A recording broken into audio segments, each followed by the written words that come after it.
Hoy conversaré con el profesor Urbi Garay, PhD en Economía, profesor del IESA, investigador, escritor, a quienes seguramente conocen o siguen en las redes o en otros programas. Bueno, con él vamos a hablar sobre economía, el impacto de la guerra de Ucrania en Europa y en nuestra región, y vamos a hablar también de Venezuela, cómo la guerra, cómo la geopolítica y cómo las recientes medidas y los recientes anuncios impactan nuestra economía. Profesor Garay, le agradezco enormemente este tiempo para conversar de tantos temas tan importantes dentro de la economía mundial y local. Gracias. Muchas gracias por tenerme en tu programa. Pues empecemos por la economía mundial. La guerra en Ucrania tiene unas consecuencias que van mucho más allá de lo que está sucediendo en ese país o incluso en la región, en Europa. Ya tiene unas consecuencias que inciden directamente en la economía y en la sociedad en nuestros países, en nuestra región.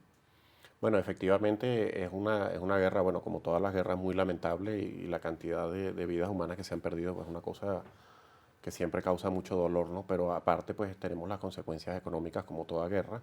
En el caso de esta guerra, bueno, al ser Rusia uno de los principales productores de petróleo del mundo, pues ha impactado el mercado petrolero porque se está viendo de prohibir las importaciones de petróleo desde Europa. Algunos países ya lo han hecho. El gas. Y el gas también, por supuesto, que el gas que suministra, que ese es uno de los grandes temas, ¿no? El gas que suministra Rusia a Europa y bueno, que Europa está tratando de evitar que ese gas llegue. Entonces Rusia dice que le paguen en rublos y todo ese tema. Lo que pasa es que, bueno, Europa depende de ese gas lamentablemente y eso es lo que ha traído todas estas consecuencias, ¿no?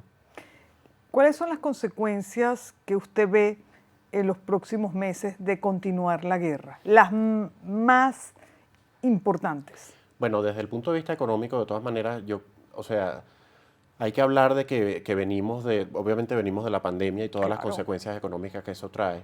Entonces, la pandemia, pues, que empezó en el 2020, fue lo que llama un choque de oferta y de demanda, ¿no?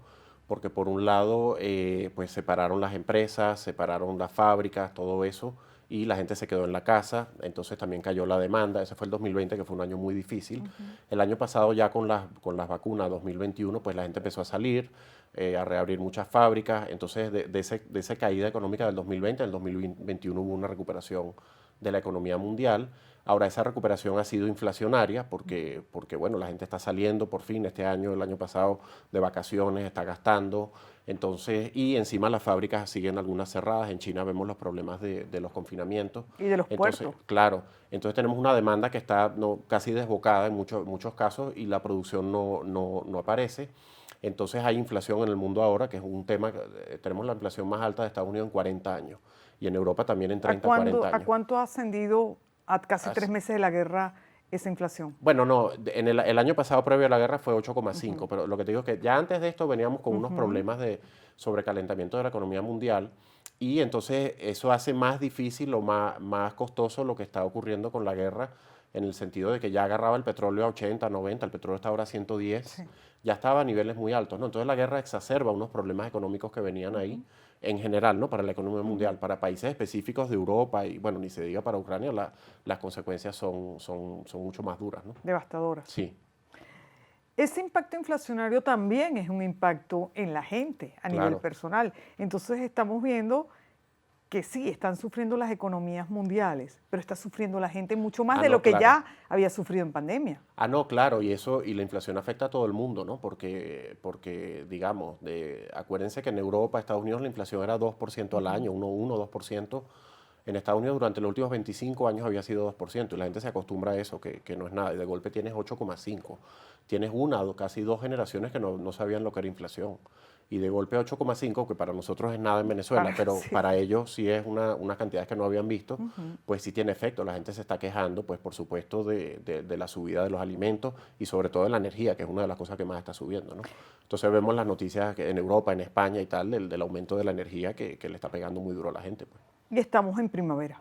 En primavera, sí. Les pegó pues a lo largo del invierno. Bueno, vino la crisis, la guerra, pero los precios siguen altísimos. Han bajado con respecto a unos máximos que hubo hace un mes o así, pero sigue altísimo y bueno, le está pegando muy duro a la gente, pues. ¿Qué usted prevé para los próximos meses como consecuencia de la guerra, en Europa principalmente? Bueno, Además de la inflación, del aumento en los combustibles, en el gas y por supuesto en los alimentos. Bueno, los expertos militares, porque esto tiene mucho que ver con expertos militares y historiadores, pues lo que yo he leído, digamos, no se sabe, al principio la guerra se esperaba que no fuera tan larga y tal, y bueno, ya se está hablando de meses, algunos puede durar años, imagínate tú estar otra vez en una guerra larguísima. Entonces, en la medida en que sigamos en esta situación, pues va a seguir el problema del gas para Europa. El petróleo que no venda Rusia a Europa o a los países que sancionen, pues Rusia lo va a vender a China y a otros lados, pero eso Sí. causa disrupciones en los mercados, ¿no?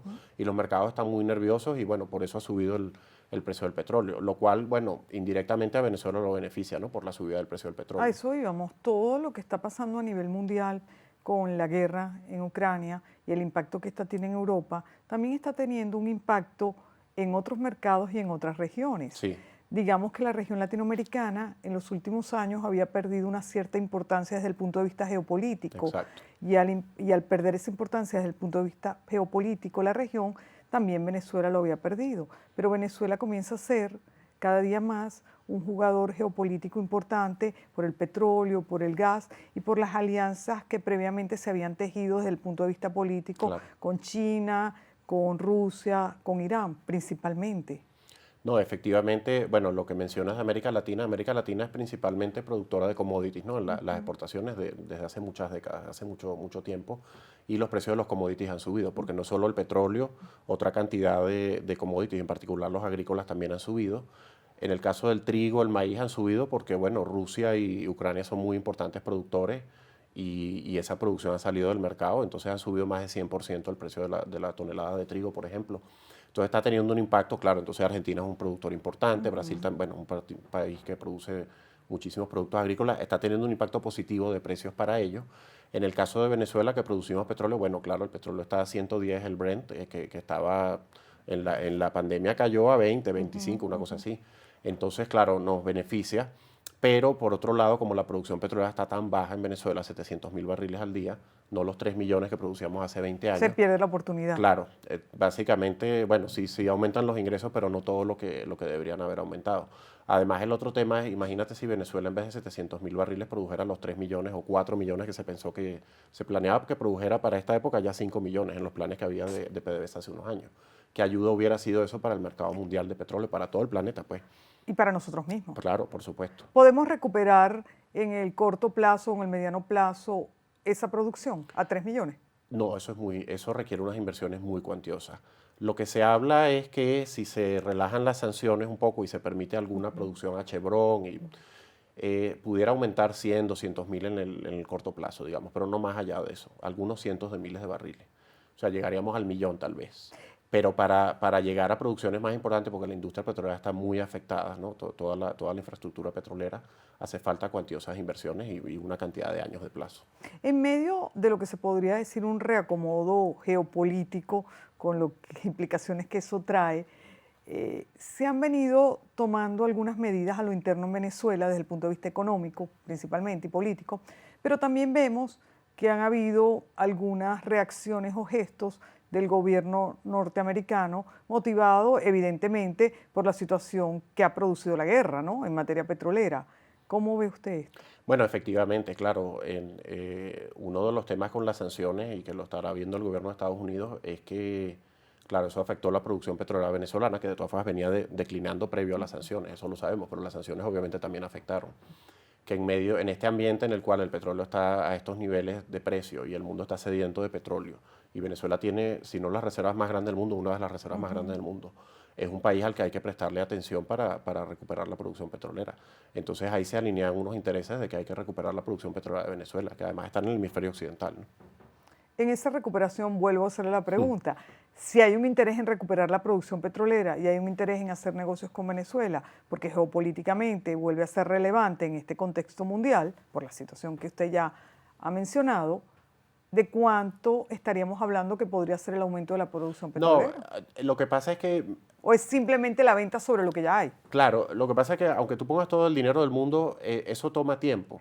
Porque, bueno, se puede recuperar rápido, los expertos de la industria dicen, bueno, 100.000, 200.000 barriles tal vez se puede recuperar en un año, pero estamos hablando de un año y eso es corto plazo. Más adelante se ha estimado que la industria petrolera venezolana necesita, hay estimaciones de 25.000 millones de dólares al año, durante unos 10 años tal vez, para volver a llegar si acaso a 2,5 millones, algo así.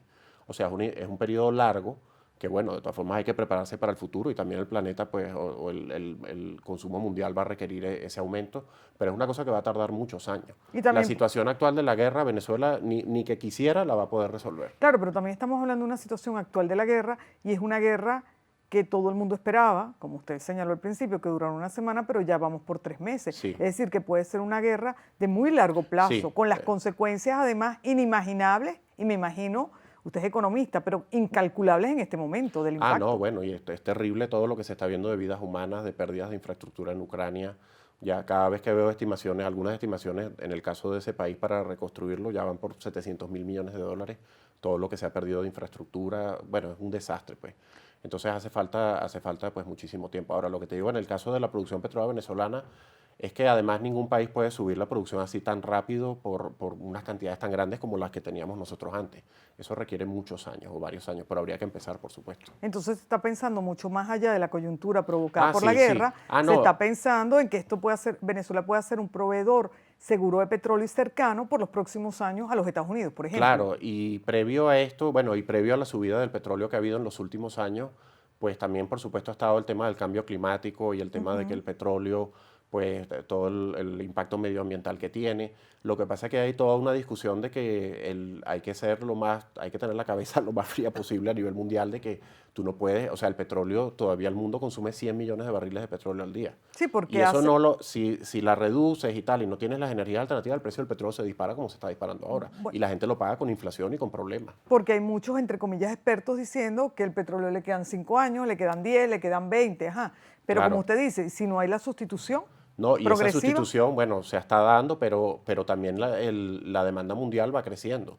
Entonces, la demanda mundial de energía. Entonces, aunque surjan esas fuentes, bueno, la demanda va subiendo.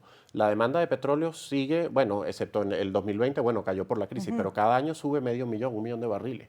Porque sobre todo, no tanto los países desarrollados, pero los países en desarrollo crecen más rápidamente y, bueno, tienen necesidades de petróleo muy grandes, en particular China, pues.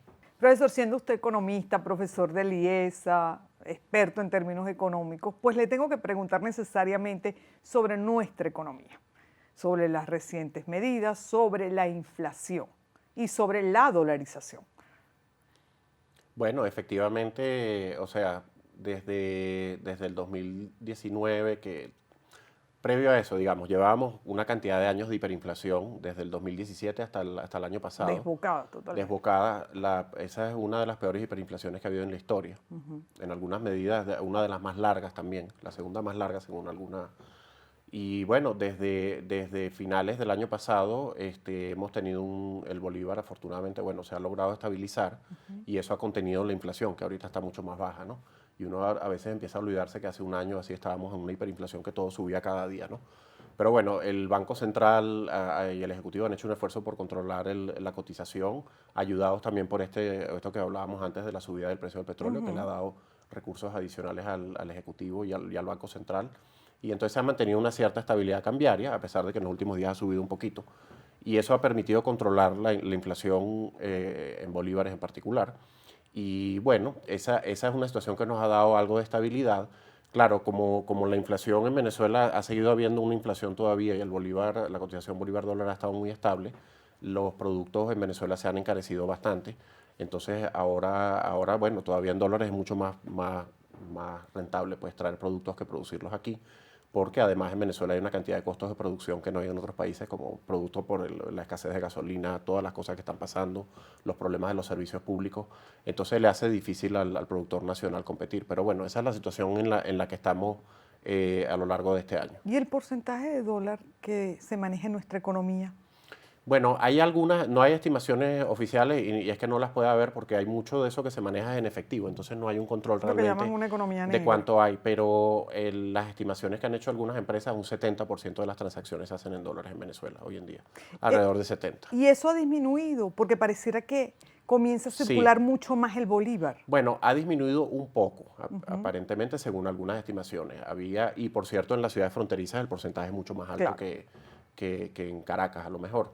Pero la inmensa mayoría se estaba haciendo en dólares, sigue haciéndose en divisas. El bolívar ha retomado un poquito de participación en ese total, en las estimaciones que hay por ahí, que te digo que son privadas. Y bueno, porque desde el Ejecutivo hay un intento pues de rescatar el bolívar, el uso del bolívar en la economía, que claro, en medio de la hiperinflación de verdad que estaba desapareciendo su uso prácticamente. Sí, en ese momento también de pandemia además. Sí. Fue muy difícil manejarse el día a día en esta economía para el ciudadano de a pie. Y justo recuerda que la verdad es que aquí, bueno, por más que había inflación, hiperinflación, el dólar circulaba relativamente poco en Venezuela, excepto para algunas transacciones inmobiliarias, para algunas cosas, pero el venezolano pues no lo usaba para su transacción diaria hasta hace unos años. Eso tú sabes que cambió, básicamente, si uno busca como un arqueólogo en qué momento eso cambió, un historiador, no sé, el día, cuando hubo los apagones terribles del 2019, ahí fue que empezó a usarse el dólar. Claro, había hiperinflación y todo lo demás, pero no había posibilidad de usar los puntos y todas esas cosas, entonces empezó a usarse mucho el dólar. Ahí hubo un cambio a principios del 2019. Algunos economistas sostenían más o menos en esa época, 2019-2020, e incluso un poco antes, que la solución para Venezuela era la dolarización, lo mismo que se hizo en Ecuador en el periodo en que inició Correa, el presidente Correa. Hoy en día ya se dice que no es necesaria una dolarización de nuestra economía y que va recuperando el bolívar su papel. ¿Qué piensa usted? Bueno, ese es un tema que ha sido bastante álgido entre los economistas. Lo que sí te iba a decir es, mira, más allá de que uno esté de acuerdo o no, hay una dolarización de facto de la economía. Exactamente. Es lo que se habla. Y eso es lo que ocurre en todos los países, por cierto, que pasan por una hiperinflación. En todos los países de América Latina o a nivel mundial que han pasado por una hiperinflación, y aquí fue la segunda más larga de la historia, según algunas cuentas que se han sacado, al final, pues por más que regrese el bolívar, la gente sigue fijada en el dólar. Entonces pudiera ocurrir, digamos, un escenario en el que coexistan las dos monedas, el bolívar y el dólar, pudiera ser uno como lo que ocurrió en Perú. Pues en Perú hubo una hiperinflación terrible en los años 80, fueron años muy duros en Perú y bueno, eso se logró estabilizar, acabar con la hiperinflación, pero en Perú al final es un sistema bimoneda, ¿no? Porque allá circula el dólar, el sol, los dos circulan, están los dos precios. Probablemente Venezuela vaya a eso. No sé, todavía no sé si se puede saber qué peso tendrá el bolívar. Es difícil, o sea, hay que hacer un gran esfuerzo para rescatarlo si el gobierno quiere rescatarlo, pero en Perú, digamos, las dos pues circulan libremente. Aquí sigue habiendo una preferencia por el dólar, obviamente. Venimos de una crisis o de varias crisis estructurales de larga data a la que se sumó una crisis por pandemia. Y uno puede ver en los últimos meses que pareciera que hay un respiro de nuestra economía. Yo sé que si uno dice esto, pues la gente dice, no, Venezuela no se está recuperando, no, esas son unas burbujas. Pero lo cierto es que uno ve, incluso en algo tan elemental como el tráfico de Caracas, que hay un movimiento diferente. Uno ve que hay nuevas construcciones, uno ve que se han abierto nuevos sitios de todo tipo, al menos en Caracas y probablemente en otras ciudades principales de algunos estados. También uno sabe o uno escucha de que hay gente invirtiendo en tierras en los Andes o que hay adquisiciones de tierras en la franja toda del Orinoco porque tiene agua. Es decir, pareciera que hay inversiones pensando en el mediano y en el largo plazo y que es un momento para comprar barato y que lo están haciendo capitales incluso foráneos, ¿no? Entonces, ¿dónde estamos, profesor, en este momento? Bueno, efectivamente, del 2013, 2014 hasta el 2020, pues hubo una caída económica muy importante, muy fuerte. Y en parte que el Ejecutivo haya permitido que el dólar circulara, pues porque antes era ilegal hacer algunas transacciones. Hasta mencionarlo. Claro, y la cotización, imagínate. Entonces, eso ha aliviado muchísimo. Y también ha bajado todo ese tema, acuérdate, veníamos de todas esas expropiaciones y anuncios estatistas que ahuyentaban a todos los inversionistas. Eso por ahora se ha detenido.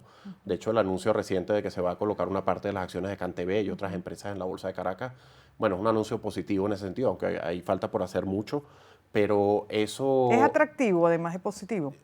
Atractivo para los inversionistas todavía falta mucho por saber, porque en el caso de estas empresas que van a colocar en la Bolsa de Caracas una parte, Bueno, primero habría que ver los estados financieros, habría que sanearlas, habría que hacer una cantidad de cosas. Están las sanciones internacionales que también dificultan que los capitales internacionales vengan a invertir en esas empresas. O sea, es una situación bastante complicada.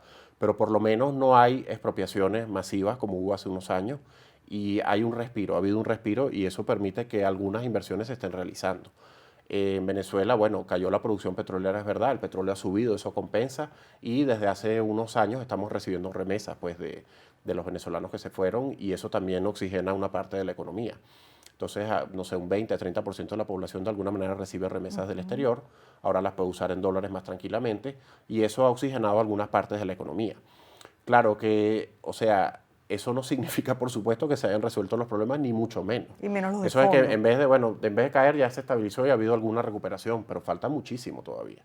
Falta Pudiéramos muchísimo. decir que hay un pequeño goteo Sí. hacia los sectores menos afortunados de la También, de en la todos sociedad. los sectores, sí. Ajá. Todos los sectores, algunos más que otros tal vez, pero al final las personas, pues, sobre todo las personas que pueden cobrar en dólares, han tenido como una protección frente a la inflación y todos esos problemas. Los que están pensionados, los que reciben sueldos en bolívares A bajos eso y tal, iba, los esos pensionados, están, los profesores sí, universitarios de las sí, universidades públicas. claro, siguen golpeadísimos, por supuesto. ¿Cómo se Esos puede sectores. resolver eso? Bueno, imagínate, eso requiere un ejecutivo pues, que sea mucho más proactivo pues, en el rescate de las universidades.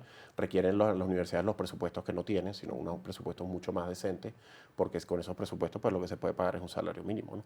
Pero claro, la economía ha caído tanto que tampoco el ejecutivo puede sacar ese dinero de la nada, ¿no? Por eso es tan importante que se llegue a algún tipo de acuerdo político o algo, que se liberen las sanciones o que se relajen, vamos a decir, y que fluya dinero a Venezuela, porque realmente la situación es muy dramática para una cantidad de sectores del país. A pesar de la recuperación de algunos sectores, otros sectores están en una situación dramática. Los venezolanos siguen, tengo entendido que siguen emigrando.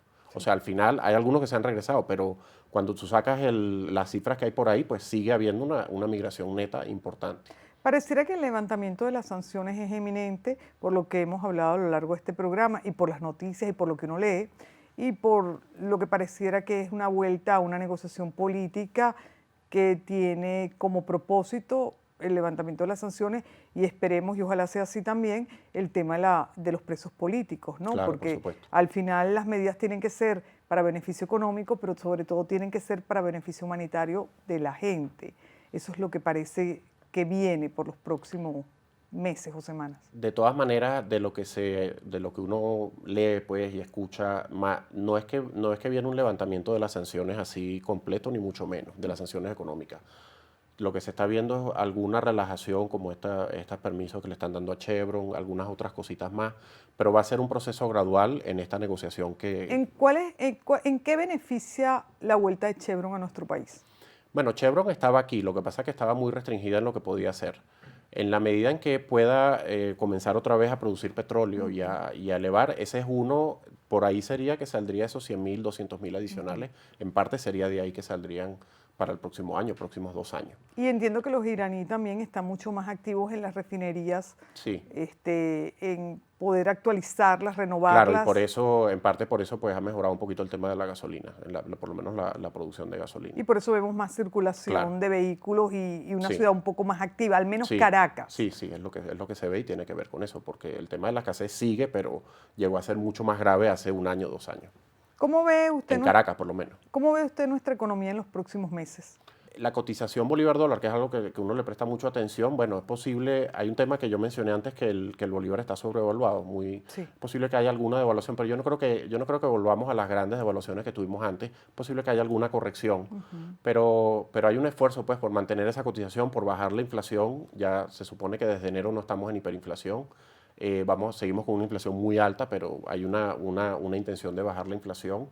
Y bueno, que siga la oxigenación de la economía. Pues. ¿Y cómo ve la banca y los créditos? Porque sin Ese crédito tema, la banca claro, no se puede dinamizar. Bueno, lo que pasa es que el deterioro ha sido muy grande, ¿no? Entonces, es cierto, sin crédito es muy difícil salir de abajo, cuesta muchísimo. La banca, el monto de los activos de la banca ha caído más de 90%, 95% en 10 años, en dólares, una barbaridad. La capacidad de la banca de entregar crédito es muy baja, porque además seguimos con una política de encaje del Banco Central que hace que prácticamente buena parte de los bolívares que capta la banca tienen que ir al Banco Central y no se puede entregar en forma de préstamo. Lo que pasa es que cuando el Banco Central reduce ese encaje, eso va al mercado paralelo y sube la cotización. O sea, es una situación muy complicada, pero efectivamente, sin crédito es muy difícil recuperar la economía. Y el otro tema es, haría falta créditos internacionales, pero Venezuela está en default desde el 2017. Dejó de pagar la deuda porque ya no podía pagarla, pero un país que está en default, ese es otro de los temas que hay que arreglar. Si el país está insolvente a nivel internacional, los bonos de PDVSA y los bonos de la República, no hay manera de que fluyan nuevos préstamos. Por eso le preguntaba que cómo ve nuestra economía en los próximos meses. Claro, pero lo que pasa es que yo lo digo porque ese es un tema que todavía, bueno, no sé, dentro de estas negociaciones y tal, a lo mejor se empieza a tratar, pero eso yo no veo que se resuelva en una cantidad de meses todavía. Eso falta muchísimo para empezar a negociarse. Recordemos el otro caso de default que hubo en América Latina o en este siglo que ha habido, que es el de Argentina. Sí, claro. Argentina hizo default en el 2001, fue hasta el 2015 fue que por fin pudo resolver ese problema. Eso estuvo en los tribunales en Nueva York. Finalmente Argentina pagó unas cantidades que pedían unos bonistas, como llaman, pero fueron 14 años en eso. Nosotros llevamos 5, ¿no? Y fue de la mano también de toda la crisis política argentina. Claro, por supuesto. Entonces es un proceso que puede llevar mucho, pero claro, Argentina pues estuvo muy dificultada por eso para captar. Tú puedes captar inversiones de capital, ciertas inversiones, pero los préstamos que necesitas, incluso de los multilaterales, pues también hay que negociar todo eso, sí. Bueno, profesor, ha sido muy interesante esta conversación. Hemos podido hablar de muchísimos temas, a lo mejor no con la profundidad deseada en media hora, pero nos ha permitido darle a nuestra audiencia una visión bastante general de lo que está pasando en términos económicos en el mundo y en Venezuela también. Así que muchísimas gracias por su tiempo. Bueno, muchas gracias por su invitación y los felicito por toda la labor que hacen en Vale TV, que yo llevo años pues viendo todos sus programas. Me gusta mucho. Gracias, profesor. Bueno. Amigos, hasta la próxima semana. Gracias por habernos acompañado.